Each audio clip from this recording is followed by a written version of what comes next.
علی بھی اگلا سوال ہے، قربانی کے جانور کی کم از کم عمر کتنی ہے؟ قربانی کے جانور کی عمر کا تو اس طریقے سے ذکر نہیں ہے۔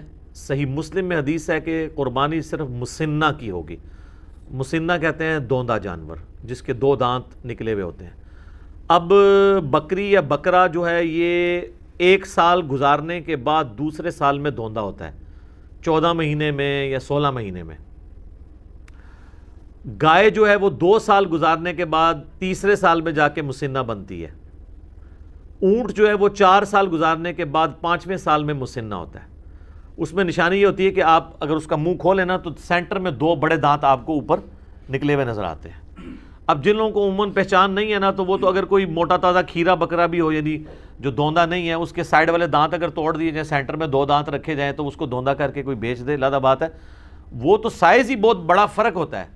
جو عام جو سال والا جو بکرا ہے یا جو دوندا نہیں ہوا اس کے تو چھوٹے چھوٹے دانت ہوتے ہیں، یہ تو 2 بڑے دانت نکلتے ہیں نیچے کی سائڈ پہ، وہ آپ یوں کر کے دیکھ سکتے ہیں۔ تو کم از کم مسنہ ہونا چاہیے اور پریفریبل بھی یہی ہے۔ بعض اوقات 4 سال کا بھی ہوتا ہے تو 4 اس کو چوگا کہہ دیتے ہیں، 4 دانت نکلے ہوئے ہیں، وہ پریفریبل نہیں، نہ اس کا گوشت اتنا اچھا ہوتا ہے۔ بہترین جانور جو ہے وہ دوندا جانور ہے جس کے 2 دانت نکلے ہوئے ہوں، یہ اس کی عمر ہونی چاہیے۔ باقی جو کہتے ہیں نا جی یہ پکا کھیر ہے، وہ ہے حدیث مسلم شریف میں، اسی میں آگے الفاظ ہیں کہ مسنہ کی قربانی کرو اور اگر تمہیں جانور نہ ملے تو جزع 1 سال کا بھی کفایت کرے گا۔ جزع کہتے ہیں بھیڑ یا دمبا جو 1 سال کا ہو۔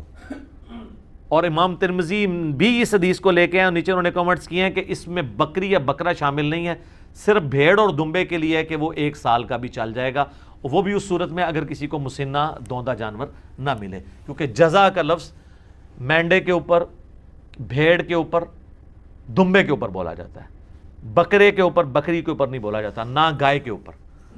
چاہے وہ جتنی مرضی کو موٹی تازی گائے ہے یا کوئی بیل ہے اور وہ نہیں ہے دوندی تو یا دوندا تو آپ اس کی قربانی نہیں کر سکتے۔ نشانی اس کے دانتوں کا چیک کرنا ہے۔ سال عمر کہتے ہیں جی پکا سال کا ہے، یار ہمیں پتہ ہے سال کا ہے، سال کے بعد تو کوئی بکرا جو ہے نا وہ دوندا ہوتا ہے۔ عموماً تو یہ 14ویں 13ویں 14ویں مہینے میں جا کے، بعض 15ویں مہینے میں جا کے اس کے 2 دانت نکلتے ہیں۔ یہ سال والا کنسیپٹ ہی غلط ہے، سال میں تو دوندا ہوتا ہی نہیں ہے جانور۔ سال کا کنسیپٹ اس حدیث میں جزع کے لیے تھا، جزع، جیم ذال عین اور اینڈ پہ ہا آپ کہہ لیں یا تا کہہ لیں، اور وہ ہے بھیڑ، دمبا اور مینڈا۔ بکری، گائے، اونٹ اس میں شامل نہیں۔ ٹھیک ہو گیا جی؟ جزاک اللہ۔